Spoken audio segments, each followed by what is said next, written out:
Exploiting vulnerable components. In this topic, we'll learn about exploiting vulnerable components in Android application by detecting attack surfaces, exploiting insecure services, and exploiting content provider.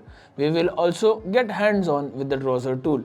Several vulnerable components in the Android operating system could potentially lead to security issues for users. Some of the most common exploitable Android components are as follows: activities, services, broadcast receivers, content providers.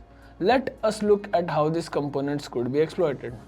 Attack surface in browser. The attack surface in browser refers to various components of an Android application that an attacker can potentially target to exploit vulnerabilities and gain access to sensitive information or perform malicious actions.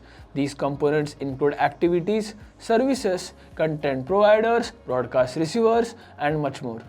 Identifying attack. To identifying at the attack surface of an Android application or device, security testers can better understand the potential vulnerabilities and design security tests to assess the application's overall security posture. Browser provides tools and techniques to identify the attack surface of an Android application, such as the run app package attack surface command, which lists all the components and interfaces exposed by the application.